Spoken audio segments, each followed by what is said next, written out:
Good morning, everybody. It's your boy D Mac. Oh man, I don't know why I thought I had it set for a different time. Um, well, good morning. It's Saturday morning. If you're not up yet, go ahead and have a good Saturday morning and sleep in. Get you some good rest. But for those of you that are early birds, good morning, and let's go ahead and jump into this real quick. You know, Wack 100 is really put himself out there, and he has made himself more well known because of putting people on blast, exposing people, and all of this stuff that he do on the clubhouse. But now he seems to be in a situation himself because uh, a young lady has put out video footage and put out images of what appears to be Wack 100 butt naked laying across the bed doing an episode of Clubhouse. And he always brag about he take his wife and his children everywhere that he go. But I didn't see no wife and I didn't see no children in that hotel room laying across that bed.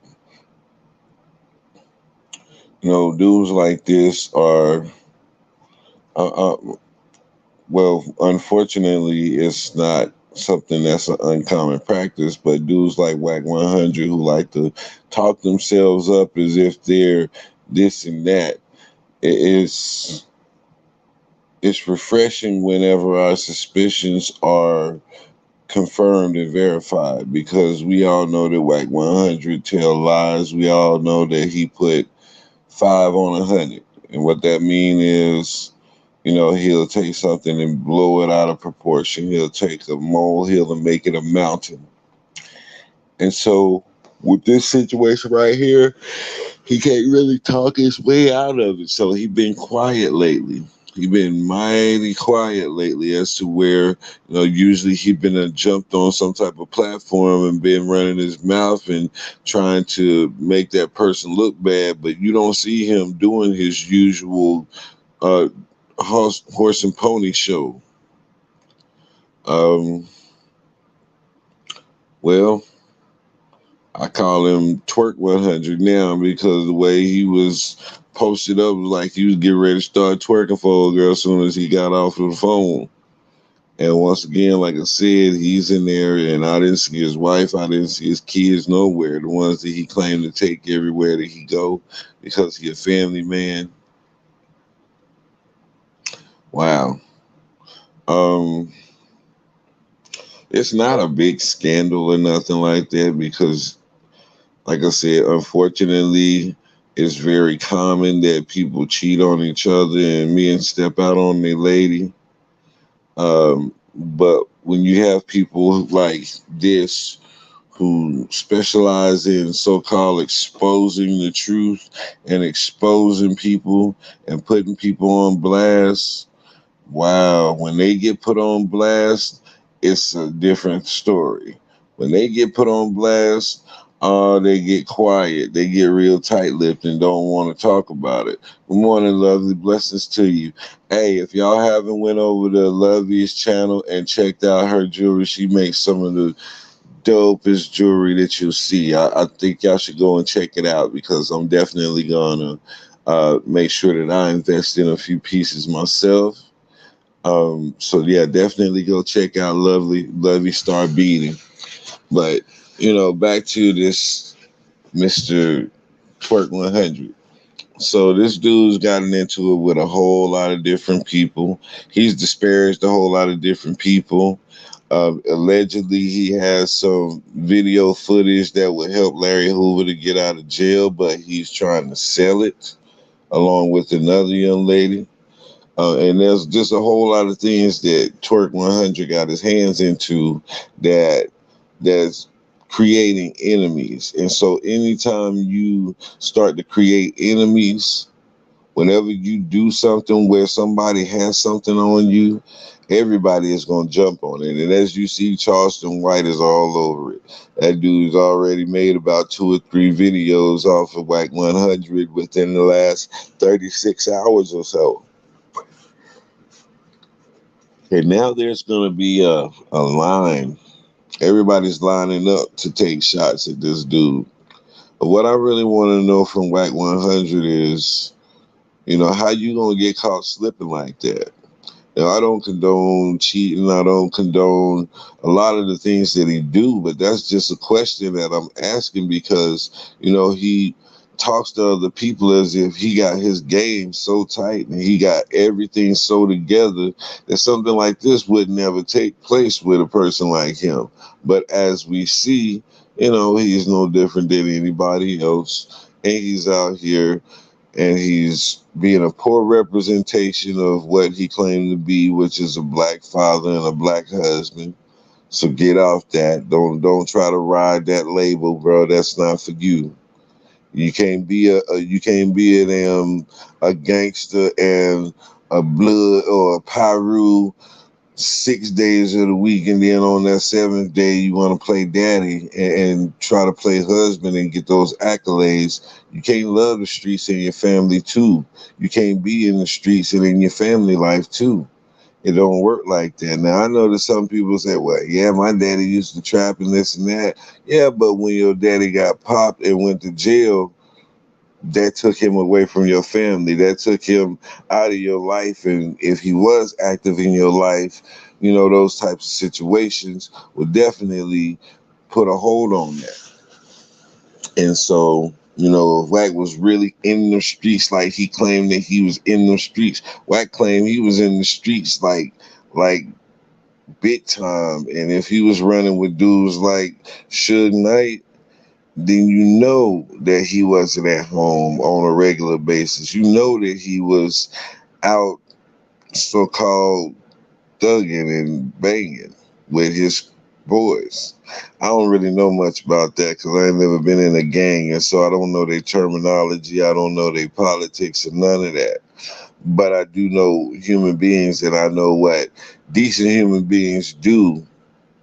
And so for him to holler at his family, man, every time you turn around and you get him in a spot or you start to challenge him on something and you willing to meet up so y'all can catch that fade, he start talking to that family man. Oh, I'm a family man. I got my kids with me. I ain't gonna be doing this and that. No, that's just a way to cover himself because he know that in the climate that we in, the way that he runs his mouth, people will run up on you, especially if they mess around and find that address that you at. Oh yeah, they gonna run up on you. We've just had 3 rappers to die this week, and a lot of the suspicion is around the fact that they let their address be known, their location. So you have to be very mindful nowadays if you're gonna bring some type of heat to yourself on the social media sites and stuff like that, then you need to be able to move correctly. Because as soon as you start popping that noise, you got somebody in there that's looking for any type of clue to let them know where you are in that moment, and they will come. There was a guy not too long ago, a rapper, I think it was maybe a month or two, who told the dudes, "Hey, if you want to see me, I'm over here. Y'all know my address. I'm always here." That dude wasn't even home 5 minutes, and he was murdered.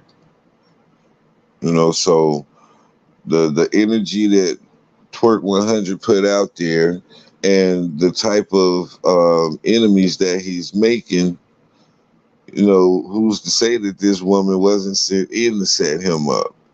Because we often have seen to where the ops would use a female to lure a guy in order to take them out.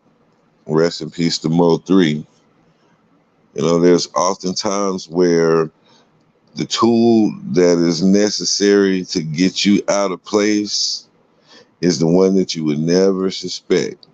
And when you have a very large ego, Whenever you have somebody with you that you feel is inferior, you have a tendency to let your guard down because you don't see a threat. And that was Wack's biggest mistake, is letting his guard down because he didn't regard that woman as being a threat. And she let him have it with both barrels. And I salute that sister because she did the world a great service. I hope his wife um, really gets a good idea of what type of man she know her husband. She know what type of man she dealing with. I'm pretty sure. But this right here is just, it's one of those cardinal sins. If you gonna be out there in those streets and you not trying to change your lifestyle and to do anything for the betterment of the quality of your relationship, make sure you got your stuff together. Make sure you're not getting put in situations like this to where women is blasting visuals of you all across the country now. Now your wife got to deal with this embarrassment. Now she got to try to explain her way out of this to her family and friends if she chooses to stay. And like I was referring to the other day, you don't want to put your family into a lot of your relationship situations because they're going to end up with a nasty taste in their mouth when it comes to your mate. And then if you decide to forgive them and y'all make up, guess what? Your family haven't forgiven them. Your family haven't made up with them. Your family still got a problem with that. We just saw where Blueface and Krishan was fighting against Krishan's family. Well, I say Blueface was fighting Krishan's family, and she was in the middle trying to break it up. I don't know what she thought she was going to do to break it up, but that was something that's caused because of their toxic relationship that they're putting in on Front Street to the whole world for the world to see. And then when your family members see you being mistreated and they naturally want to go and do something to protect you, now you're sitting there looking crazy trying to play referee. And so I just want Wack's wife to understand that, you don't have to settle. And if you do choose to stay with him, just know that your family gonna be coming at his neck if they ain't already coming at his neck because they see what type of garbage ass dude he is and what type of lame ass dude he is.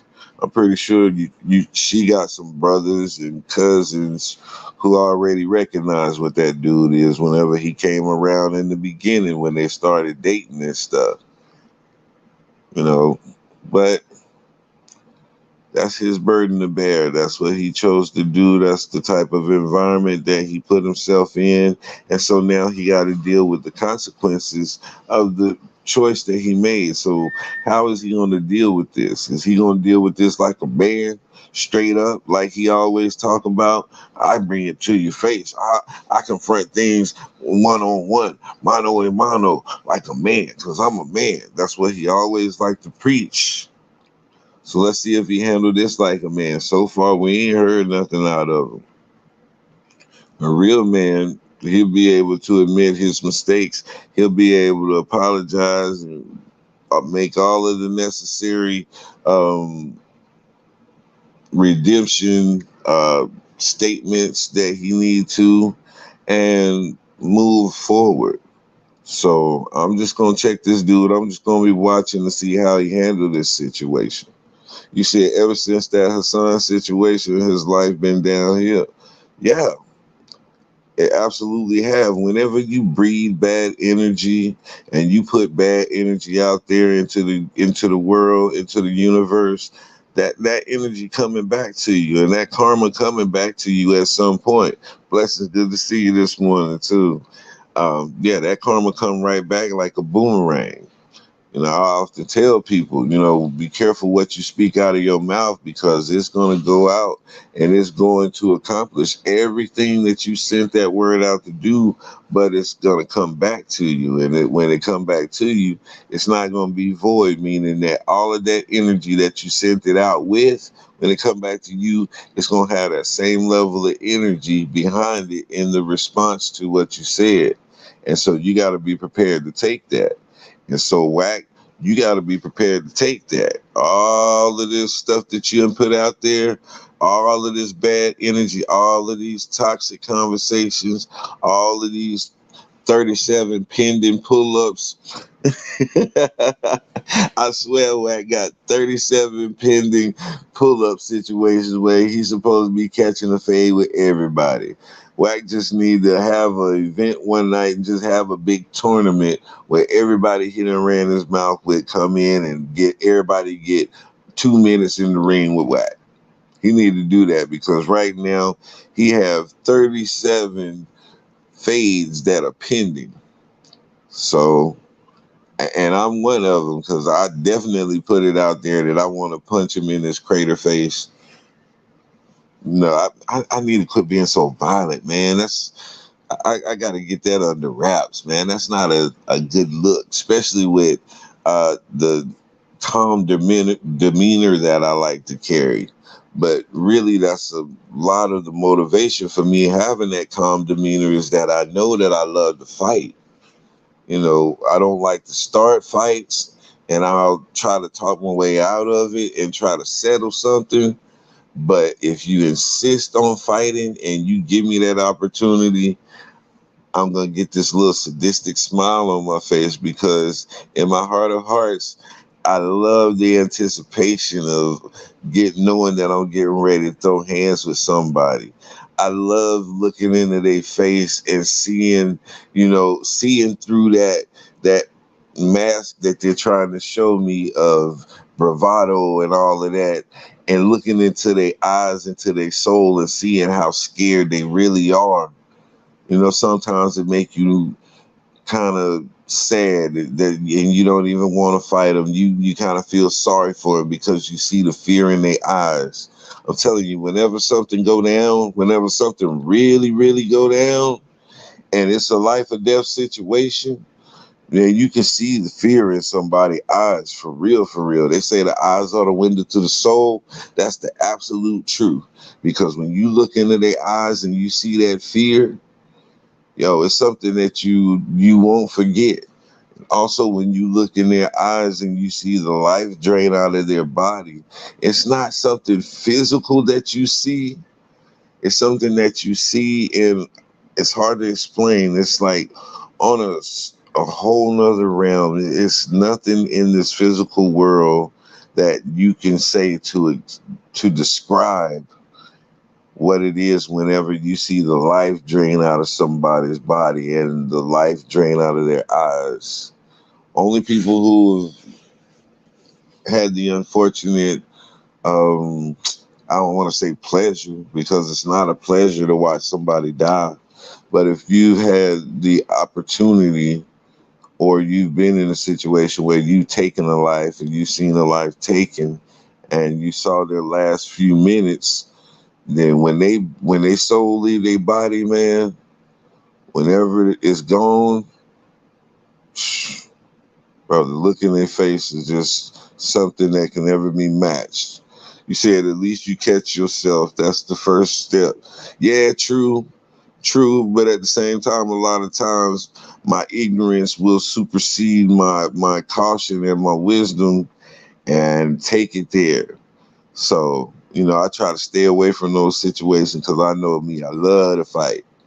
And to look in Wack 100 eyes right now would be the equivalent of looking into the eyes of somebody who just died and their soul left their body.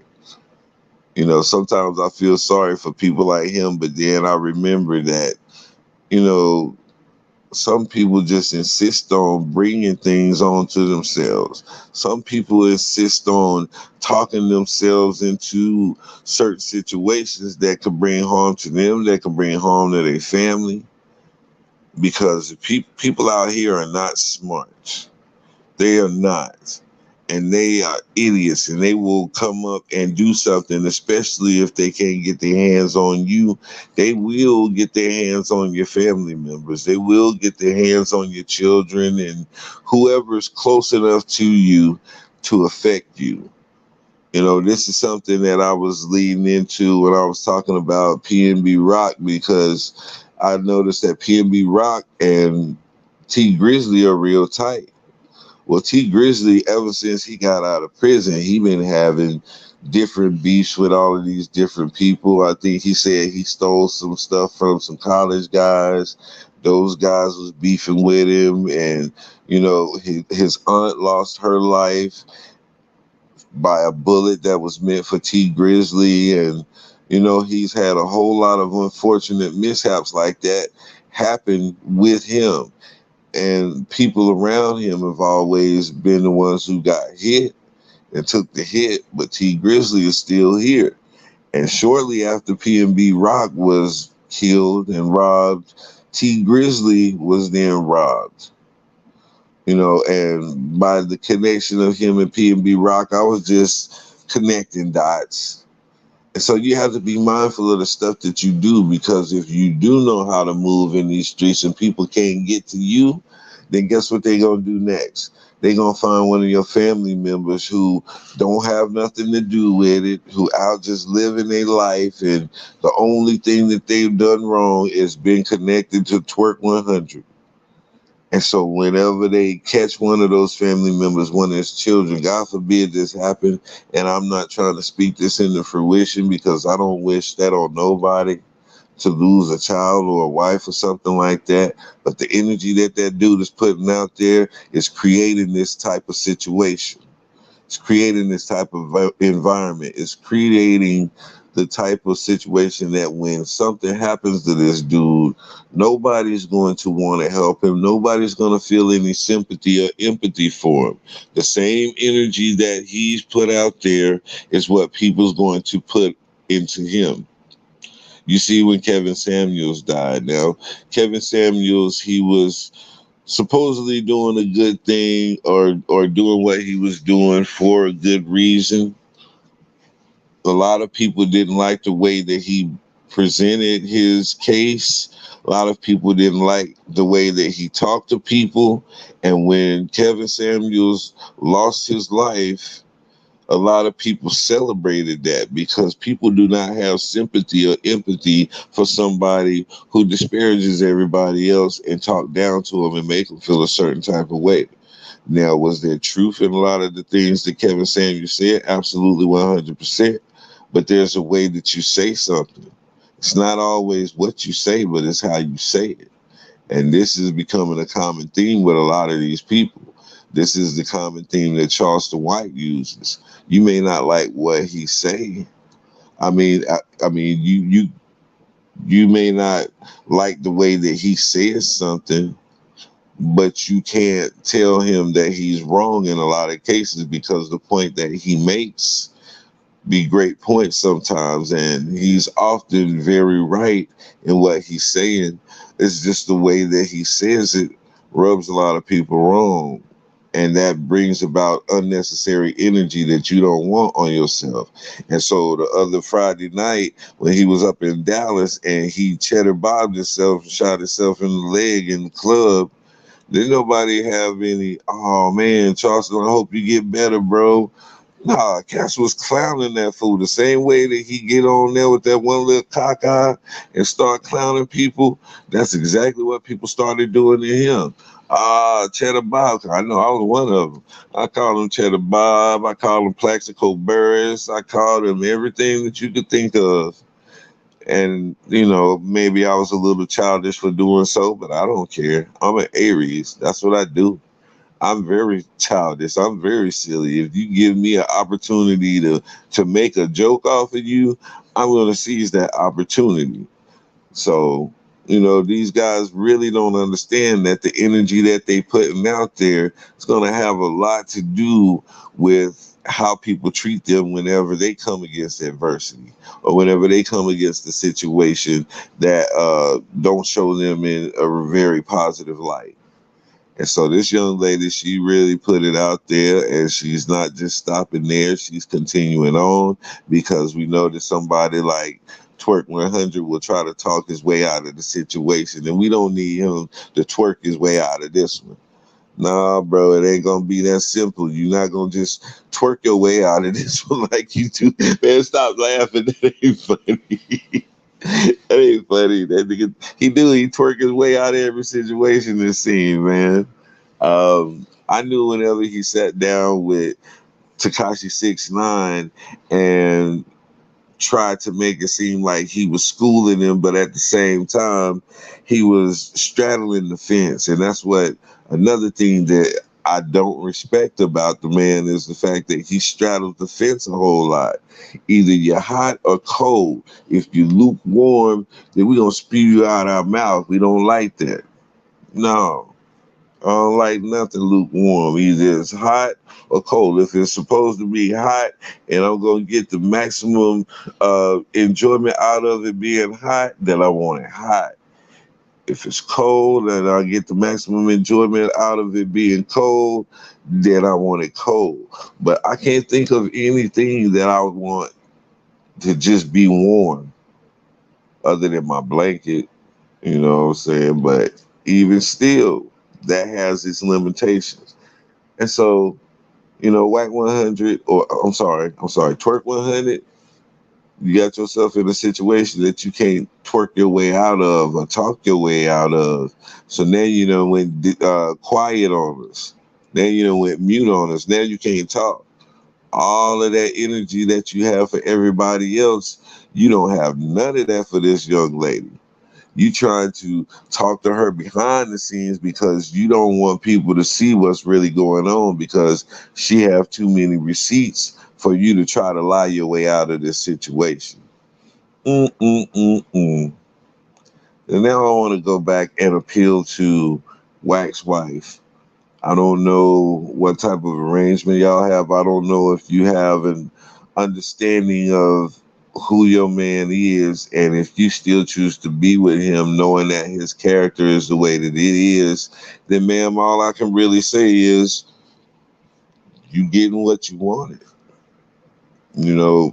That's all I can really say on that. Be careful what you ask for because you might just get it. This nigga is Wack 100. You wanted whackness in your life. You felt like you could not live without having a whack ass life. And so now that you're dealing with the whack shit that you got to deal with, young lady, I'm sorry, but you just got to deal with this whack ass life that you chose. You chose a whack ass nigga with a whack ass sense of character, with a whack ass story, and a whack ass face, with all them whack ass craters. And now you got to deal with all of these whack ass issues. That's a lot of whack in your life. So I don't know. That's just the way the cookie crumbles. It crumbled all over his crater ass face. I just, I'm sorry, y'all. I don't like this dude. I really was planning on sleeping in this morning, but I was like, nah, I got to get up. I got a lot of stuff I got to do this weekend. I can't really sleep in. So I'm a little bit grumpy. And I wanted to get up all high energy and come in and just start blasting that dude and coming with those big words. Y'all know I love to use big words and love to create those words and stuff like, oh, I'm starting to feel it come on now. But that's what I was expecting to do. But I kind of got to pump and prime myself this morning because the energy wasn't there right when I woke up. But now I'm starting to get into the groove. I'm starting to feel this thing. So let's talk about this dude, Twerk 100. Twerk 100 has went out here and he done put himself in a situation. Why would you do that, bro? You didn't know that female was recording you. You didn't know that she was recording you. You're that comfortable to where you would be in a room with somebody that you have a casual relationship with, laying there butt naked on Clubhouse. And apparently you've done some things to this female and you ran some shady game with her. And let me just put this out there. Females understand game. There's females out here who have a plethora of men in their family, brothers, cousins, uncles, whatever the case may be, but they've experienced the things that those men do, or those men have took that woman and sat her down and had the conversation about the things that men do and say.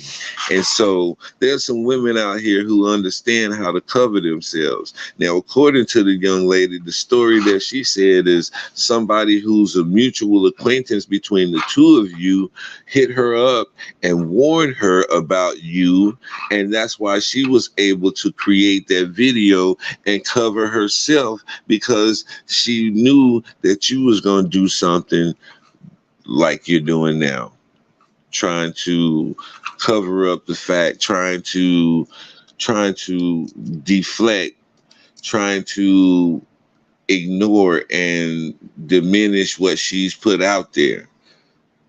So shout out to the dude that put you up on game, and shout out to you, young lady, for picking up on that game and actually using it. That's what wisdom is, the practical application of knowledge to your life. And so I applaud you for your practical application of knowledge to your life, because you definitely opened up a Pandora's box with this guy that we call Wack, which is the absolute perfect name for him, because everything about the dude is whack.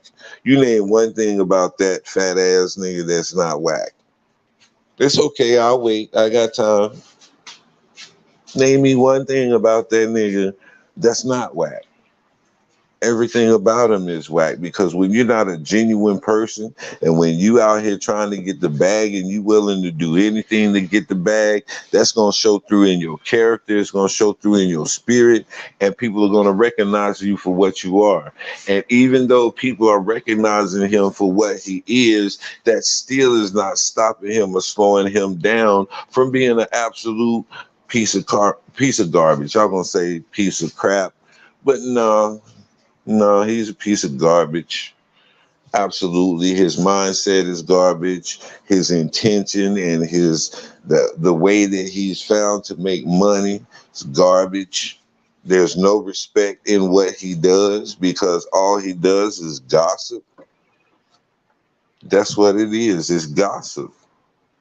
You know, he jump on there with everybody else and he engage in all of this high toxic ass energy situations. Now, I've been into a bunch of chats here lately, and I've interacted with a lot of people, and we have fun. We have a good time talking about whatever we talk about and addressing whatever we address, but we don't carry that type of energy that they have over there. I can't do all of that yelling and screaming. My nerves can't take that. I got to punch somebody in a few minutes if you yelling and screaming around me constantly. That's just a natural reaction for me.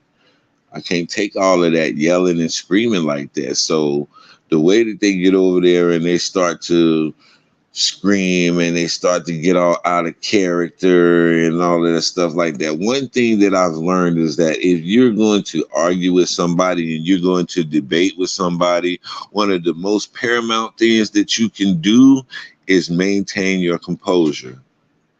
By maintaining your composure, you can keep your thoughts together, you can articulate your thoughts well, and you won't get so emotional in the situation that you can't clearly think out what you have to say.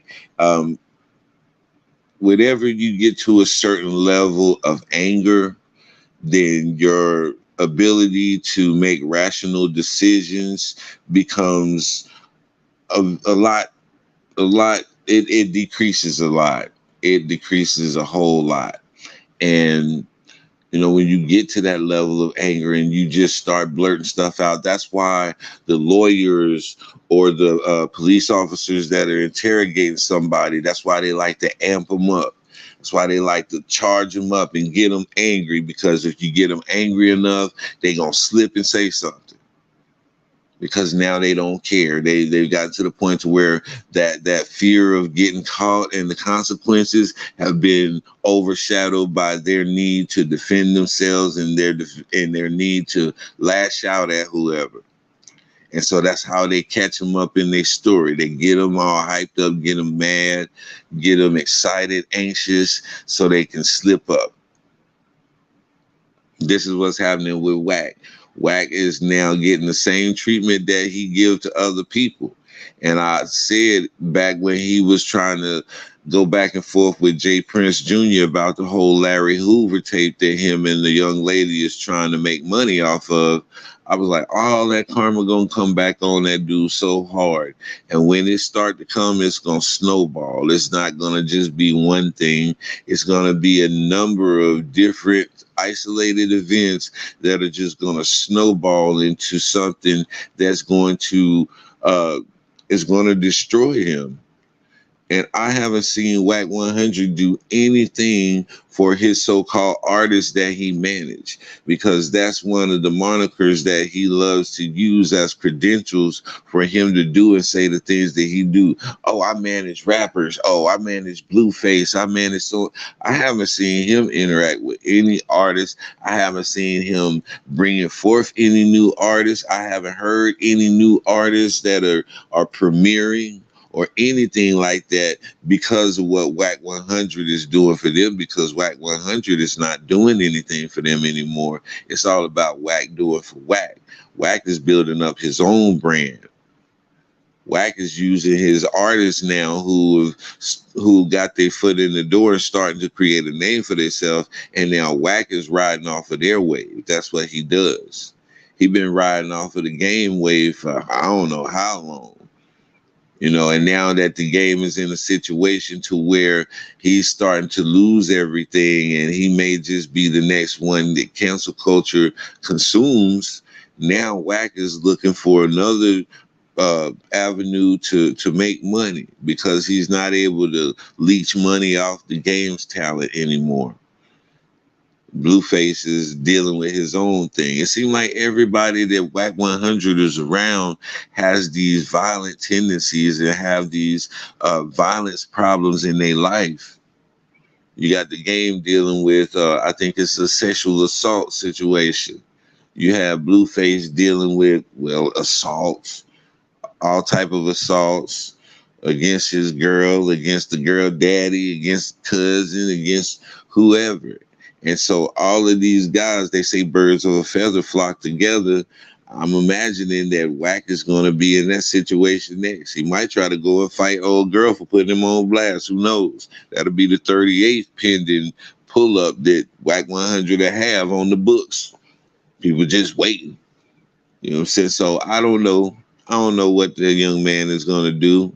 And I call him a young man just to be facetious and to be a sarcastic asshole.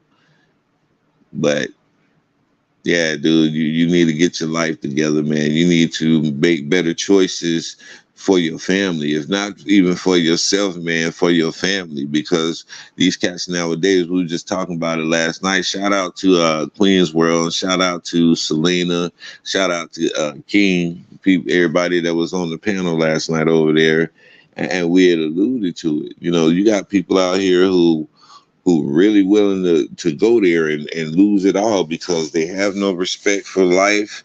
And if you don't respect your own life, then you absolutely have no obligation or inclination to respect anybody else's life.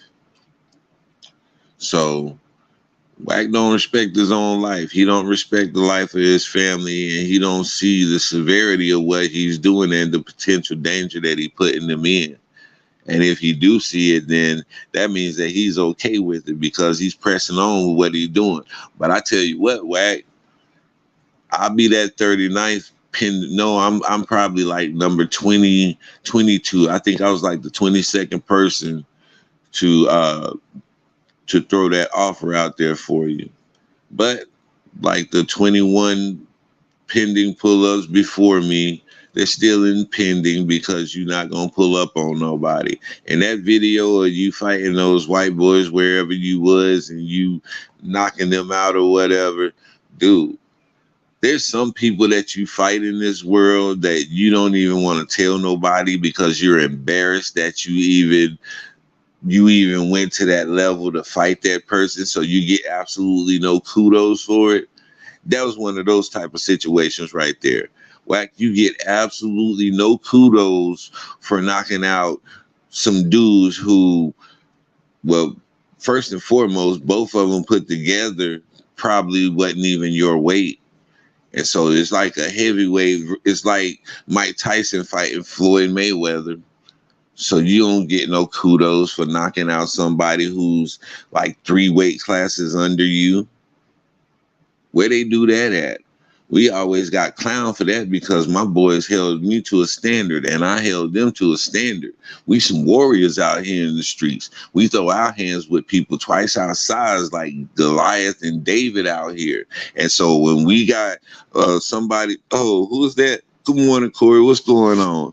So when we got somebody out here who's picking on people smaller than them, or setting the stage for a fight with somebody that he know he's more than likely gonna come out on the other end with a W, we ain't got no respect for that. So I hope you ain't trying to use that as a claim to being hard. I hope you're not trying to use that as a claim to be about that life, because like I was talking about earlier, when you look at the eyes and that's the window to the soul. Wack, you was scared.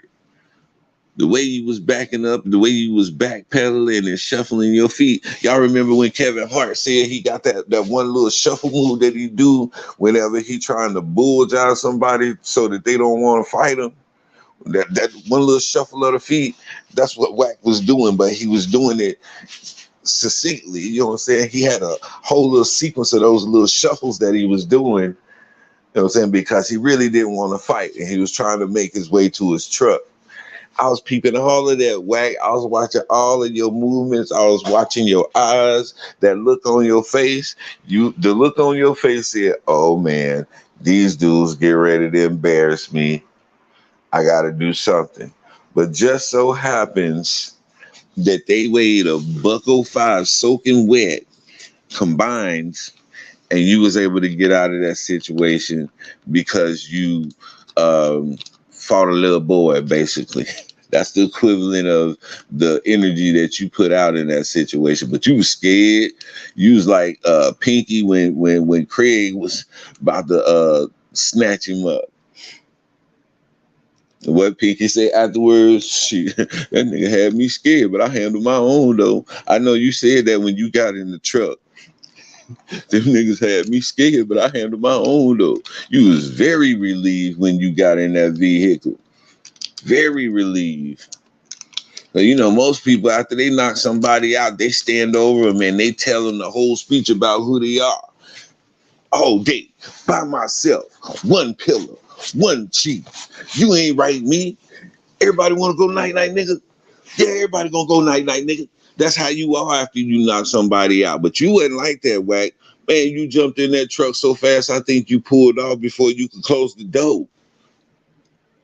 But then want to sit here and talk about how you ready to pull up on anybody and all of this stuff like that. Man, them white boys had you so scared, nigga. You need to stop the cap.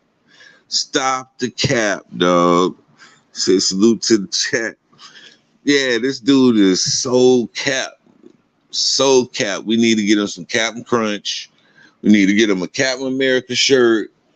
We need to get him a Capitol Riot location, because everything about this dude starts with Cap. Everything. I like that. That was pretty dope. I like that word play on words. We need to get that dude everything that starts with Cap, because everything that he do is Cap. So we're gonna get you a Captain America t-shirt and get you some Captain Crunch and buy you a cap, because that's all you do. That's how we gonna settle that with you, Wack. You're a whack ass dude who ain't nothing but cap. Cap Wack. Wack cap. How can you put that together? I'm gonna do that. You know how they take Brad and Angelina and make them Brangelina? So I'm gonna take Cap and I'm gonna take Wack and put it together. So is it WAP? Oh nigga, you got a WAP. We got WAP 100 out here. We got WAP 100. That stands for Wack Ass Piru. I told y'all I'll make up some shit in a minute, but he gives me every opportunity to do that. That nigga, isn't he old now? That nigga's like Morgan Freeman. That nigga been old all his life. That nigga was born old. He was born with those craters in his face. WAP 100. Whack ass Piru. And then Ayatollah Marv came on and the he explained how stuff goes. It's like you can't be a blood and a Piru. Either you're one or the other. So Wack don't understand the politics. How you don't understand the politics of something that you claim to live? Well, yeah, that nigga been old. I think he older than what he letting on to. He talking about he in his 40s. Nah, I'm in my 40s. I'm in my 40s and I don't look nothing like that. I mean, I could be in better shape, but that dude right there is not in his 40s. He walk like he in his 50s. I can smell the Ben Gay through the phone. Come on, bro. Come on, bro. You ain't got a lie to kick it. You ain't got a lie, Craig. You ain't got a lie. But that's what he do, man. He's made a living off of lying. He's made a living off of cap. Oh shit. He made a living off of cap. That boy. I really could say a lot more things, man, but what good would it do? I mean, really and truly, what good would it do for me to continue to point out this dude inconsistencies and all of his shortcomings? Everybody see him. I'm not the only person that see things like that. Yeah, that Ben Gay. That dude smell like Ben Gay through the phone. Whenever you can smell Ben Gay through the phone, you know the Wack 100 is in the room. That's just a given. I was like, dang, I didn't even know that could happen. That's that new 5G shit right there. That's some AI shit where they damn simulate your smell and it come through the phone and different particles and yeah. But that's just on some whack shit. That's just on that WAP shit. Whack ass Piru. Man, why is all of these bitch ass niggas starting to be thrust out in the forefront like that? We had a conversation before. Shout out to Self Awareness TV, man. A few months ago, it was me, him. Shout out to your crazy cousin. He was in there. We was having this conversation about these bitch ass niggas and how they've mimicked the moves and the terminology and the slang of the real nigga. They've mimicked the real nigga so well that females are having a hard time to separate the real niggas from the bitch ass niggas. And so a lot of these bitch ass niggas, because they're willing to be bitch ass niggas, they get put into a position that they do not deserve. And, you know, now we got bitch ass niggas out in the forefront. Now we got bitch ass niggas driving the boat. Oh, damn. There we go. A captain. Who drives a boat? A captain. This captain ass nigga. So, and there's so many ways I can tie this nigga into the garbage that he represents. It just ain't fair sometimes. I can tell I'm starting to wake up now. These wheels starting to turn. How them coming up with some good shit right now. So let me get into my bag a little bit. Wack, I'm going to have to focus on you for the next couple of days. And I didn't want to do that because I already got a pending pull-up. And I don't want to end up like you with a whole bunch of pull-ups in the pending status. You know what I'm saying? So let's see. My first pending pull-up is with Kwame Brown. Everybody know that I got a problem with that dude. And I've been put it out there to him that I want to punch him in his throat. Then I had one with Ears. Ears didn't want no parts of me, which is understandable because, you know, when your mouth is soft like that, the last thing you want is somebody's hard knuckles to punch you in your soft mouth. That's not going to end up good for him. So that's my second pending pull up. What's my third one? Who was I really trying to put these gloves on with? Who was I really trying to lay out? It was somebody else. I can't think of him right now. But Wack, bro, I don't want to fall into your pattern of having these pull-ups and never getting the end result, because I'm solution oriented in everything. And sometimes the solution is that fade. In all honesty, everybody wants to try to talk their way out of it. And we was talking about a situation the other night. Shout out to Hurricane and Cynthia. We was talking about the whole Blueface and Krishan situation, and we came to the consensus that the best thing to do is to walk away. But see, here's my problem, Hurricane. Sometimes I don't like to walk away. Sometimes I like to walk right into the bullshit.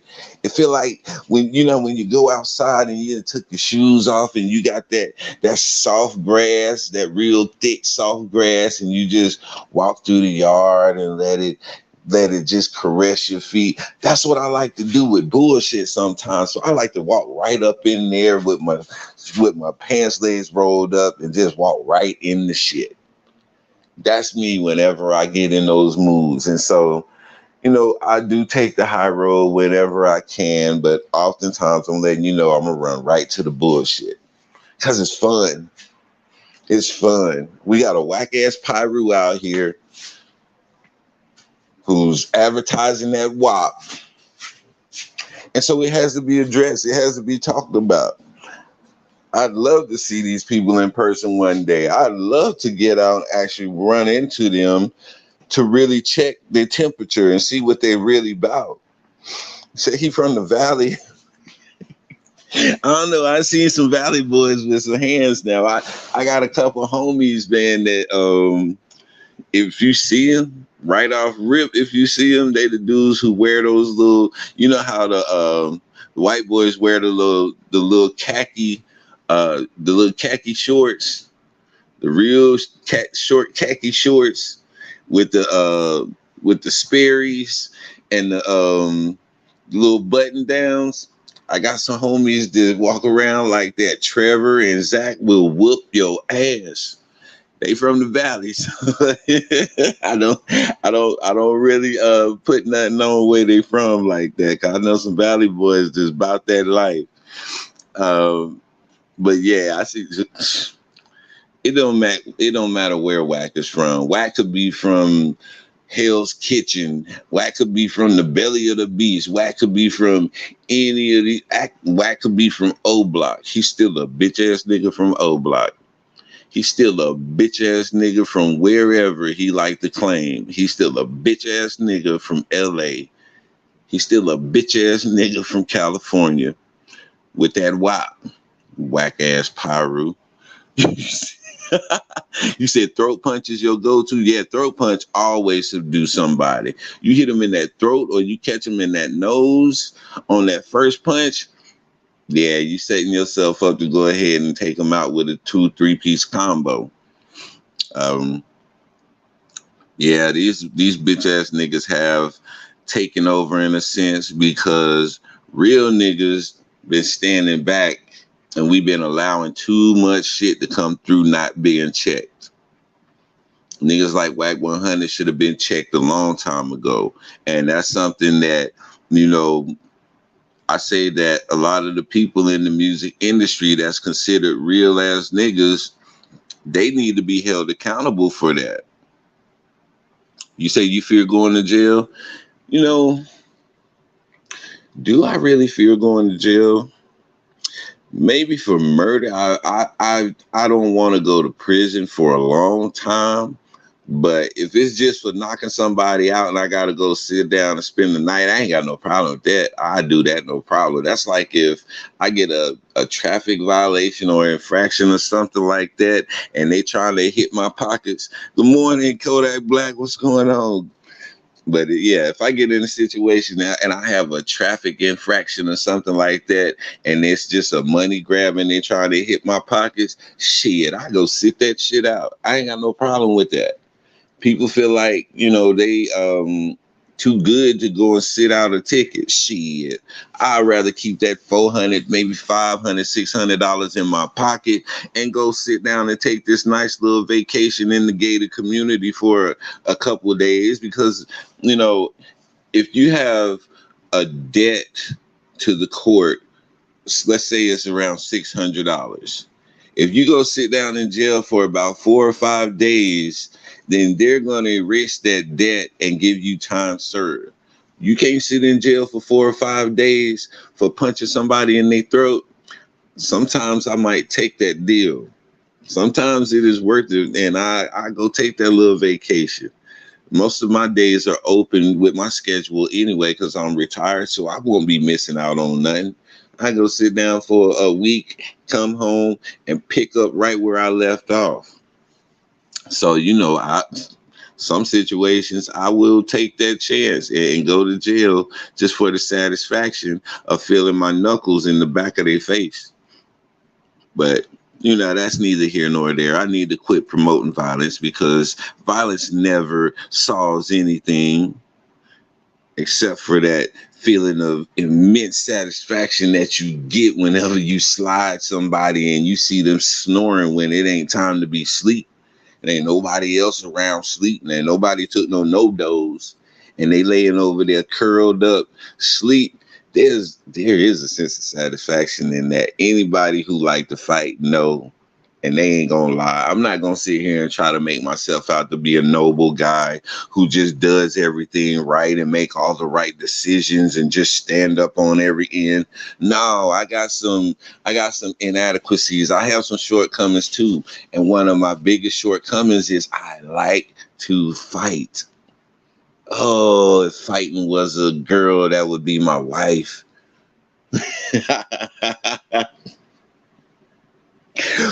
That's just my thing. And so I try to avoid situations that are going to put me in a fight, because once I make it up in my mind, okay, we're going to do this. Now comes that exhilaration. It's not fear. It's that anticipation of what's about to take place. And win, lose, or draw, I'm excited when I know that I'm about to engage in ye old fisticuffs with somebody. When you say terms like ye old fisticuffs, that means that you put your dukes up like the dude on the Notre Dame Fighting Irish logo. You fight like that. Hey, I'll fight you like that. I don't care. I just like to fight. I love everything about the art of fighting, combat, any combat type of situation. I love that shit. And so I appreciate the skill that it takes to subdue somebody. I appreciate the mindset that it takes to be able to figure a person out who's giving you a challenge and be able to overcome and become victorious in that fight. I appreciate the fact that you don't have nobody else to rely on in there but yourself. You don't have to worry. There's no teammate that have to pick up any slack that you have to pick up slack for. There's nobody that you have to rely on in that situation. It's you versus that dude, y'all skills and y'all level of perseverance. That's what I appreciate about the art form. And a lot of the people that I've met in my life that I respect to this day and that I have tight, close friendships with, those things came through fighting. I met everybody, well, not everybody, but a lot of my core friends because we fought each other. My best friend in this world, first time I met him, we fought. We posted up because he was talking about my brother. Because him and all his crew, his cousins and all his little crew, they was the people who pick at everybody. And so my first interaction with him was him talking crazy about my brother. I'm the little brother. This is my older brother that he was talking about. I'm like, who is this nigga talking about my brother, bro? And we got into it. And Well, let's just say I came out on the fairer side of that. Slim Means, you know, that's the truth. That's my homeboy, my best friend, Slim Means. But you know the true story. We ain't never revisited. We haven't spoke about this ever since we became best friends. But yeah, I had to put them things on, boy. And you know, ever since then, me and that dude been right as rain because I know that if something go down, he got hands and he ain't scared to throw those hands with anybody. Now, mind you, my homeboy is like he's short, so he got that Napoleon syndrome. So he ready to pop off at any time just to compensate for his size. And so he just ready. And so I was all about that energy. So me and him just click. And so yeah, I'm ready for it. I'm always ready for that type of energy, but I know that nowadays it's not what it used to be. It used to be you could go into a fight and you expect a fight. Win, lose, or draw, you expect to walk away and go on about your business, and somebody has bragging rights over the other. But nowadays, people don't want no bragging rights. Yeah, them hands is something else. But you know, people don't they too embarrassed. They don't want to be put on World Star. Well, World Star used to be the thing, but now it's just social media, period. Anytime something happens, instead of trying to help somebody or instead of trying to call the police, the first thing people do is put their cameras up and start recording. I remember there was a case, I think it was last year or maybe the year before that, where somebody was out in the water and they was drowning. And instead of helping that person, everybody that was on the shore, on the pier, on the dock or whatever, pulled out their cameras and started recording this man lose his life in the water where they very well could have saved him. This is how sickening it has become. And so people are not worried about saving you. They worried about getting that good footage, and maybe their footage is going to go viral. And so a lot of these dudes out here are scared to fight because they don't want to be on the losing end of that viral video. And they will take your damn life out here just so they won't have to be on the losing end of that viral video. And so now I have to take this into consideration before I get into my devil mode, before I go from being what was dude named Gizmo before they put the water on him and he turned into an actual gremlin. Y'all remember the gremlins whenever Gizmo was the little nice and kind and just so cute and cuddly, but if you mess around and get water on him, and all of them little gremlins start popping out of his back. Yeah, I'm talking about that mode right there. So before I go in gremlin mode, I have to understand that there's people out here who not trying to take that L on screen, and they will do practically anything to not take that L on screen because they can't handle that level of embarrassment. They already dealing with self-esteem issues as it is. And if the rest of the world sees how much of I don't say a punk, but a punk, then that's just going to destroy their little bit of self-esteem that they had anyway. So now I understand that. I understand that somebody would rather shoot me than to actually, let me beat them up.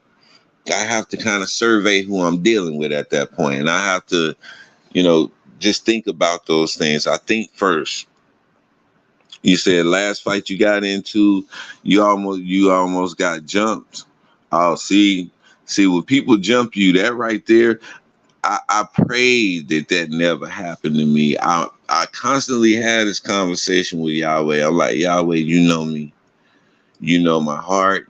You know my mind. You know my spirit. And if somebody jumped me, the only thing that I'm going to do while they're jumping me is get a look at their face.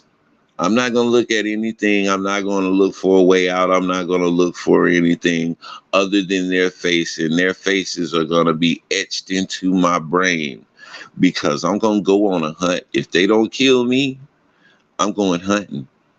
And when I go hunting, no matter where I catch you, when you hear that term on sight, Oh, it's absolutely on site. Nigga, it don't even have to be sight. If I hear your voice, nigga, it can be on hearing. It ain't gotta be on sight, nigga. It'll be on hearing. If I hear your voice, nigga, that sound like that nigga that jumped me the other night. I'm coming to whoop your ass. So it ain't even on sight, nigga. It's on sound too. Nigga, it's on sound. You jump me and I mess around and find out you in my vicinity, nigga, it's on sight, it's on sound, it's on smell. Everything, like, it's just like that, straight like that. And I ain't saying that to try to make myself out to be bad. I'm just telling you what I'm more than likely going to do in a situation if I ever get jumped. And I don't care who it is. I stated before, I also had this conversation with Yahweh. Yahweh, please don't allow me to have an interaction with police to where they put their hands on me and they abuse me and do me wrong, because it ain't going to be nothing good for them. It's going to be the same thing on sight. It's going to be on sight. It's going to be on sound. It's going to be on smell. If I smell that bacon from them pigs, you getting it.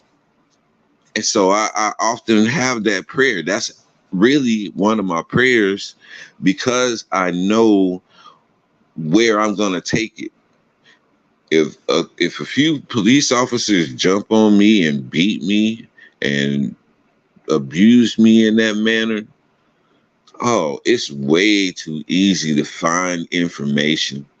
It's way too easy to, I ain't even gonna give up my plan of what I would do. But just know that I would catch each one of them by themselves, what they call lacking, and well, it's going to end up being a Christopher Dorner situation. If you don't know about Christopher Dorner, that was the cop who held his partner to a standard, and instead of them investigating the partner and correcting that partner who put his hands on black people, they started to blackball Christopher Dorner and actually fire him from the police department. And this what caused him to go on a rampage to start shooting cops. And they chased that dude down like he was a dog. And they caught him out in a cabin out in the woods somewhere. And they straight lit that dude up. They hit him with so much lead that he came out of that place about 20 pounds heavier, because all of the bullets they put in that dude, and set the place on fire. But that's the type of situation that's going to take place if they ever put their hands on me that in that manner. And I know this is a conversation that I've had with my father, because like I said, he knows who I am. He knows what he's put in me, and he knows what it can be used for. Say that Yahweh is a gentleman. He doesn't force you to do anything. He gives you freedom of choice. And so everything that he put in me for his good intent and in his purpose. But I also have the free will to use that for my own intent and purpose. But I just have to be willing to deal with the consequences of the action that comes behind my actions. And so, you know, he's instilled in me this sense of combat, this sense of often using it to protect others who are not strong enough to protect themselves. But it also, over time, has bred me into somebody who loves that engaging, that confrontation and stuff like that. So I have to be mindful with that about myself. And so if I was to ever physically come across a Wack 100, I don't know what I would do. I would like to think that I could be the bigger person and talk my way through it.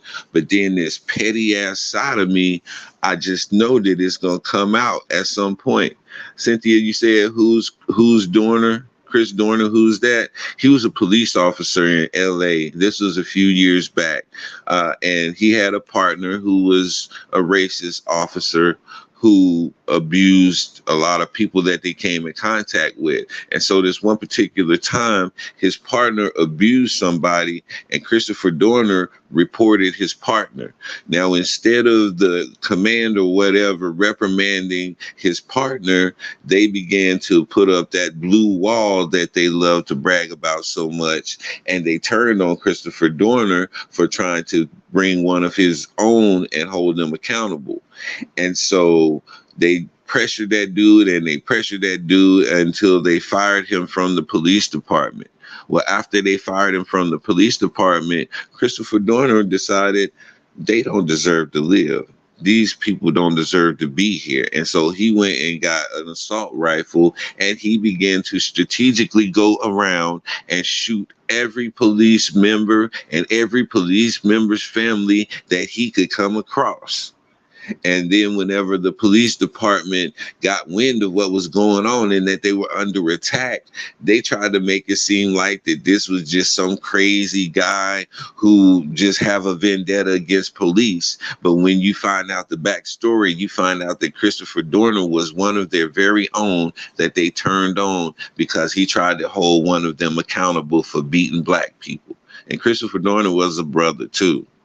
And so fast forward, they chased that brother. They went on this huge ass manhunt and they caught him and they cornered him in this cabin up in the woods. And who was it? I think it was Cat Williams. He said they went in, or we're going to send in negotiators. Bow, bow, bow, bow. 150 bullets later, they bringing his body out. That's Christopher Dorner. And so I said that to just say that, you know, I have to think about things before I go in and fight. I have to pick and choose my battles wisely because I understand that the outcome can end up being something real, real terrible. But yeah, they was on some real sucker shit. They was on some real sucker shit. And I'm pretty sure none of those police officers who was involved in that whole situation received any type of reprimand at all. I'm pretty sure they're still on the clock. They're still making money. They're still out there beating on black people and brown people. And Christopher Dorner is dead and gone. And the narrative about his story has been spent and manipulated so much that you have to ask the question, who is Christopher Dorner? Everybody should know the story of Christopher Dorner. This is something that really should be put out there, and we should not let the world forget these types of situations. It's important that that's probably why I absorb so much information and put so much stuff out there that's already been out there before, because I don't want people to forget. Because we've gotten to a place now to where we're so desensitized to a lot of these atrocities that it's easy for us to get something that in all other rights and intent would be an unforgettable thing. Like recently I was watching court TV and there's a case in Ohio where there's a family, the the Wagner family, which is a family of four. It's the father, the mother, and two sons. And the youngest son, Jake, was messing with a girl from this other family. And so they had a child together, and they were going back and forth with the custody and stuff like that. And the Wagner family decided that the other family needed to go, because the mom in the Wagner family thought that the grandbaby that in question was being touched, or that was the premise that she was using to make an allegation to try to get custody of the child, because that's what it all boiled down to. And so that didn't work. And then the Wagner family decided to make this plan to go and take out 8 members of a family. They wiped out 3 generations of a family over a child custody case. And now neither of the families have the child. That child is somewhere in child protective custody because of that action from those families. But something that is that horrible, where 8 family members were assassinated, we're so desensitized to it. I couldn't even muster up a tear. I tried my hardest. I took an onion and rubbed it on my eye and still couldn't even muster up a tear, because I become so desensitized to all of this violence and all of this shit that's going on. And so I definitely make it a point to get people to remember these stories about people like Christopher Dorner, because we will be so soon to forget. What's up, Mike? What's going on? Appreciate you for coming through, bro.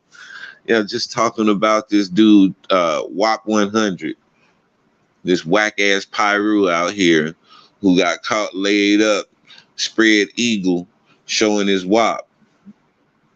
Who get caught slipping like that? I have a homeboy who got caught slipping like that, and it was just because he was drunk. And our ego plays a lot into how we get caught up. We say that because we ask these questions whenever we see these brothers get caught in these compromising positions. How you get caught slipping like that? Well, it's that ego. You feel like you big. You feel like you bad. You feel like you is somebody who's not a threat. And so you let your guard down and you don't stay on your P's and Q's like you should. And that's what Wack did. You said to gain custody of a child, those people were psycho. Yeah, they was absolutely psycho. You just think of the logic that's put into that. We're going to go and kill this entire family so that we can have custody of the child, even though nobody else has a motive to kill this entire family other than us. We're going to get away with it. This is the logic and the mindset that they had, and they actually went out and they made this thing happen. So I'm sitting here, and the father's already play it out. The mother's already play it out. The youngest brother's already play it out. But there's that one brother, the oldest brother, who has a separate lawyer, and he's fighting separately because he say he didn't have nothing to do with it. He said he didn't even fuck with his family like that. He didn't even like his family like that. And so what his attorney is doing is trying to separate him from the rest of his family, because, he wants to plead the case that I didn't have nothing to do with that. I didn't have anything to gain by doing that. I don't even rock with my family like that. So why would I put myself in that situation for people who I don't even agree with the lifestyle that they live? And so this dude his life is really on the line. When you hear that term, life is on the line, this dude's life is really on the line. He's fighting for either death penalty or a lesser charge. And so he's trying to separate himself from his family now. But yeah, you have to be a psycho to have the mentality thinking that you're going to go in and kill this family, and that's going to be the end of your problems, and nobody's going to suspect you, and you're going to get the baby. Yeah, that's that idiotic mindset that a psychopath carries. And apparently that whole family was a family of psychopaths. The mom and the youngest brother, the one who had the child with the girl, hatched the plan, came up with the plan. Dad was pretty much one of the enforcers, and brother allegedly was another enforcer. This is the mindset that entitled people have, though. And this is something that was bred by people not being told, people not being told no. People being given participation trophies instead of being told work harder and earn it next year. That was always our motto. I ain't get no participation trophies when I was coming up.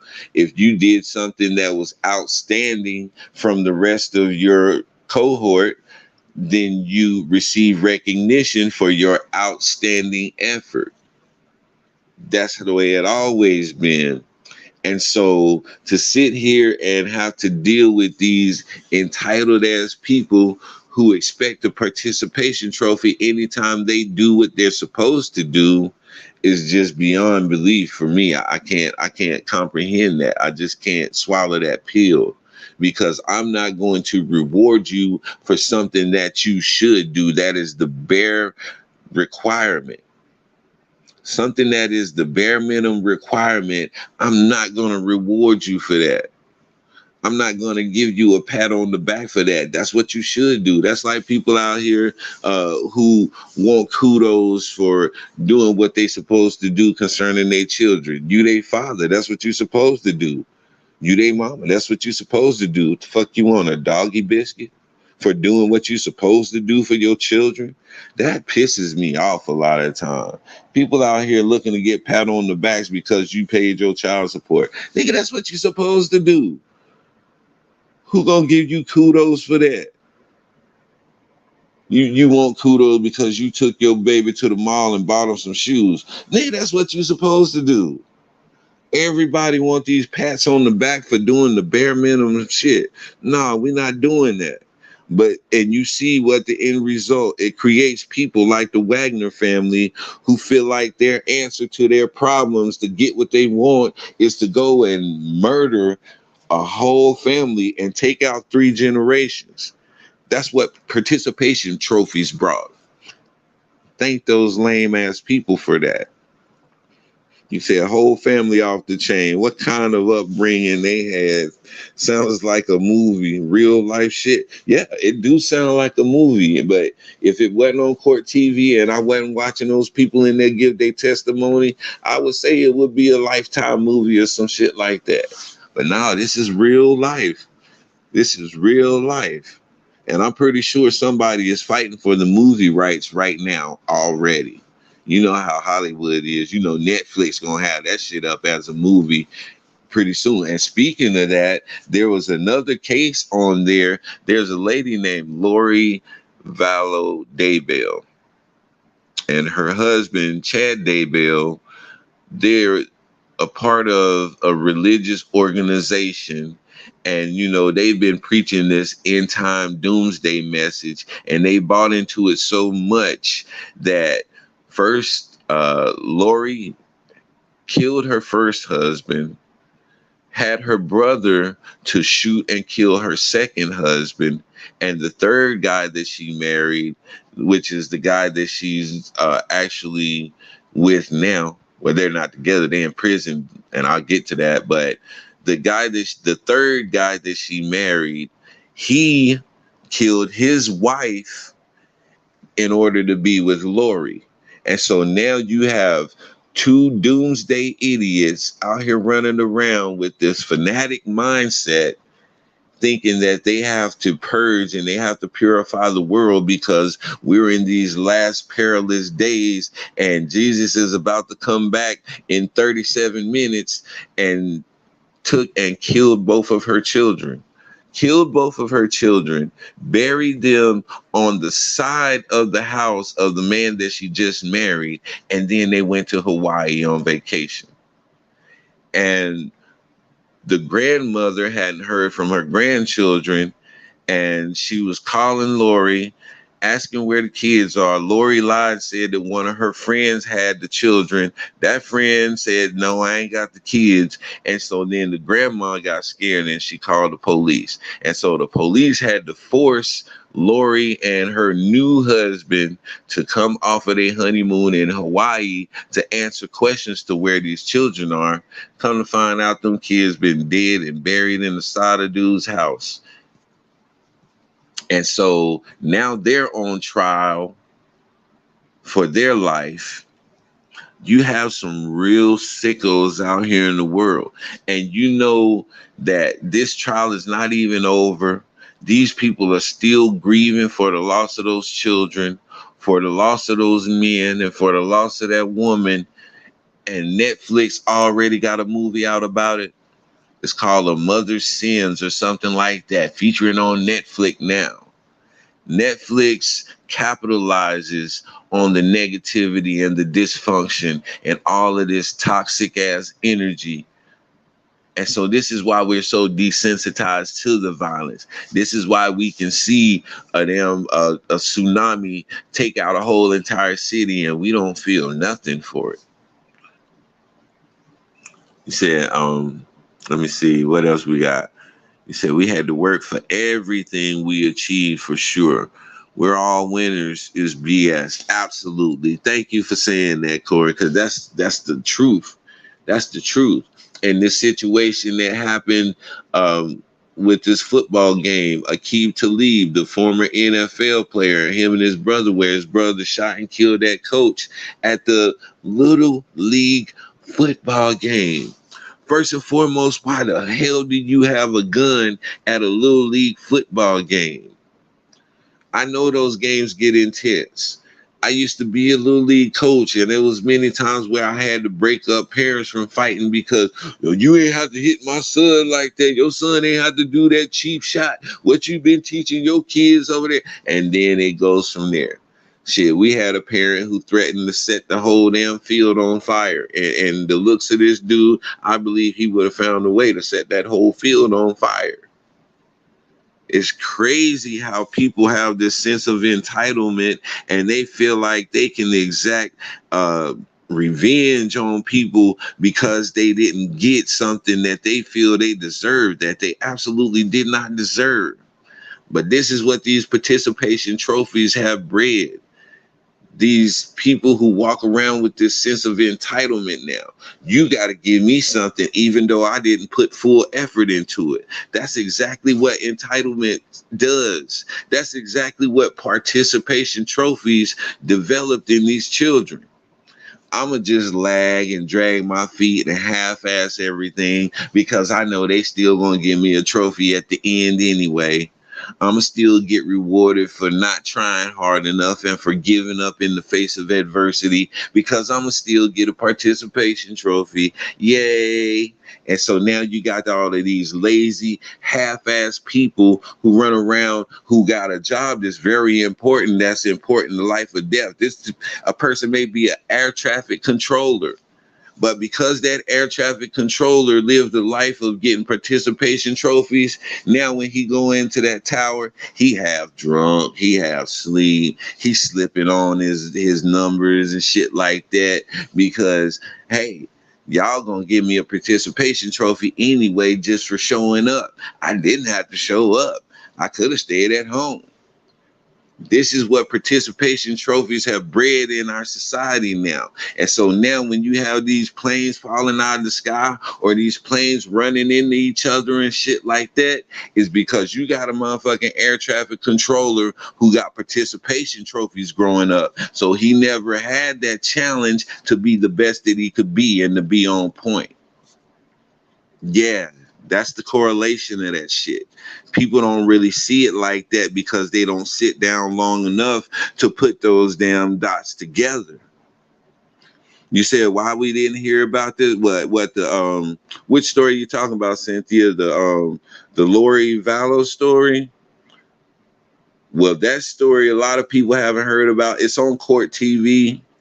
I don't know why they don't put it. Well, I know why they don't put it out there like that because it's not real news.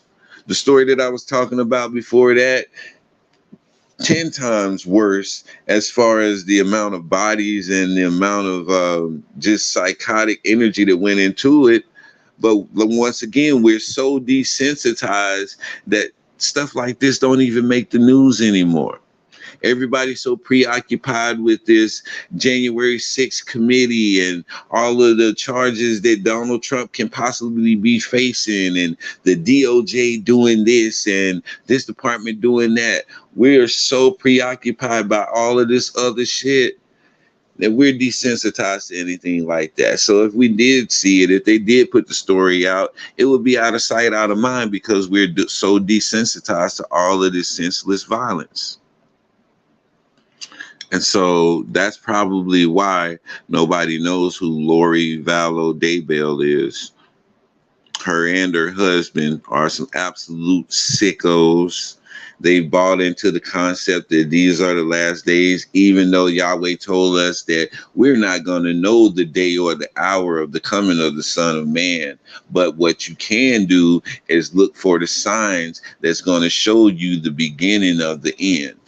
And these are just the birthing pains. See, people leave out a lot of stuff whenever they start to try to quote scripture, and it'll mischaracterize everything that was said if you leave out important parts. And so the important part in that whole thing was this. The whole thing. Sorry, something just caught my attention, just distracted me for a second. But the important part in that is this, is that, dang, I just drew a blank. That's messed up. But as I was saying, it's just, we've gotten to a point to where we're so desensitized to all of this crazy stuff that, you know, it don't affect us. It's in one ear and out the other. You said you was a little league coach too. Yeah, parents is absolutely crazy, ain't they?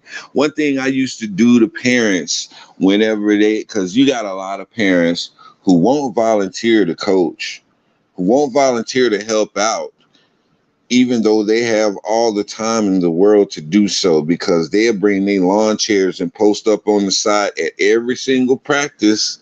I'm talking about the dads.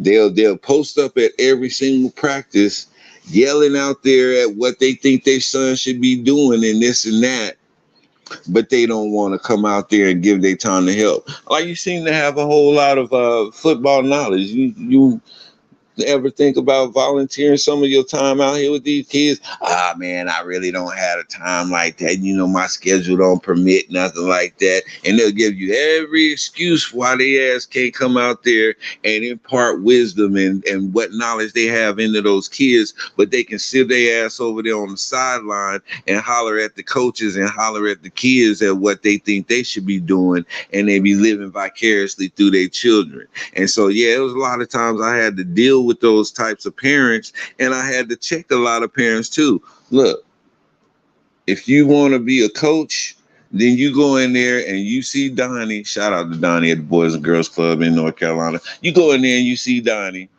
and you sign that paperwork, you fill out the necessary forms, and bring your ass out here and coach. But don't be sitting over there on the sideline trying to yell over me and trying to overtalk me and just trying to instruct your son and trying to make him into some superstar athlete at the age of 6 or 7 years old. We not doing that shit with my team. The little Trojans ain't doing that. And so there was a lot of parents that I had to them get straight on that. But you got to have the testicular fortitude to be able to let your balls hang in those situations. You know, sorry for the analogy, but that was, you know, words that came to my mind. And that goes back to Aqib Talib. That's the guy who had the violent situation out there to where his brother shot and killed the coach in front of all those children. And this is the world that we living in today. So when you got a guy like WAP 100 out here generating all of this negative energy and then backing out at the last second, his luck is going to run out one day. I hate to say it like that, and I don't want to speak ill on nobody. I don't want to speak death on nobody, but his luck is going to run out one day. And somebody is going to catch him slipping in a whole different way than this female did. You said, what? Your son sat on the bench the entire season. You refused the trophy, especially since you constantly complained about him not playing. And that's another thing right there. You know, some of these coaches out here think they building up a NFL team or something like that, and they'll be so greedy. It all boils down to pride. When I came out there to be a coach at the Boys and Girls Club, I didn't care if we didn't win not one single game. Every single one of my players had fun, even when we lost, and we lost a whole lot. But even in the losses, we had fun because I never put any pressure on them to, you know, to be the next Deion Sanders. I never put any pressure on them to be the next Barry Sanders. I never put that pressure on them to be the next Tom Brady or none of that stuff. Come out here. We're going to explain to you the fundamentals. All right, you my running back. Whenever he say hike and put that ball in your stomach, run that way. This is where we're going to start at. and then we can build off of that, and we can give you all of the other little details later. But for right now, when you put that ball in your stomach, you just run that way and don't stop until you get to that post right there. I made it very simple. I made it very fun. They didn't have to overthink it. They didn't have to be no instant superstar. And everybody on my team enjoyed the game of football. I wasn't going to allow their parents to take that joy of the sport because they wanted them put all of these unrealistic expectations on this 6-year-old, 7-year-old, 8-year-old child. And so, you know, I hate that your son sat on the bench the whole season. Even my players who weren't that athletic, they still were an asset to the team. If you position people in the right place where you can get the most out of their skill set, then they can be an important asset to the team. I had a little guy sitting on the bench, man. He wasn't really sitting on the bench because I give everybody playing time. I just didn't have him in the right position because in my eyes, he didn't look like a quarterback. And that was on me because I prejudged this kid. He did not look like a quarterback.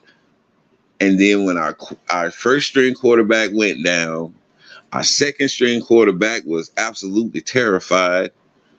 And so just on a whim, hey, Corey, come here, man. Hey, what I want you to do, say down, set, hut, and pitch the ball to little Tony and let little Tony do what he do.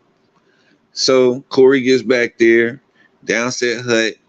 It was a fumble. You know what I'm saying? The ball didn't get to his hands good. It was a fumble. He picked it up. He scrambled a little bit. Two dudes was coming at him, and he just did a little shuffle pass to the running back. Just in the moment, just his quick thinking just told him, shuffle pass. Gave him a little shuffle pass. Tony took it up the middle for about 60 yards. I was like, oh, hold up. Wait, what do we have here? Man, that dude went on to become one of the best quarterbacks in the Boys and Girls Club. I mean, we was the 6, 7, and 8-year-old league. Generally in the 6, 7, 8-year-old league, you don't throw passes. It's a majority running plays. I see about 98% of your plays in 6, 7, 8-year-old division was running plays. This kid was so skilled. We had a tight end dump that we did. We had like a little screen that we did because he was so skilled. And he was, man, it was a crazy discovery. It was like finding Tom Brady sitting on, it was like Tom Brady. You had Tom Brady playing middle linebacker. And then just on a fluke, you throw him in at quarterback one day and discover that he's Tom Brady. It was one of those situations. Shout out to Corey, man. I don't know where that kid is in his life right now, but that's just a very fond memory that I have from Boys and Girls Club, and how judging a book by its cover can really, really deprive you of some great things and great moments. But yeah, there's so many people out here who's been desensitized to so much that we can't find it within ourselves to care about certain things that we really should care about. And so this is where we at, man. I'm about to get off here. I've been on here for a minute. The whole premise of this story has been WAP 100 has brought so much bad energy on himself that now he's come to the point to where he's actually starting to see the consequences of his actions, and he can't get out of it no more. So how is he going to handle this? Well, I'm waiting to see. And as soon as we get some more information, I'm going to jump back on here and do a follow-up, because I want to see if he's able to put forth that manhood that he's always talking about. I want to see if he's going to be able to be a man and accept responsibility for this situation that he's brought to fruition. So this is going to be entertaining. I'm ready for it. I got all the energy for it. So Mr. Wack Ass Piru 100, Yeah, we on your neck, dog, and we not gonna let up. The same way you do other people with that crazy ass energy, it's coming right back to you, bro. So I appreciate y'all for coming in this morning, supporting. It's always a blessing to have y'all in here and to bounce ideas and to get feedback and stuff. So I appreciate y'all.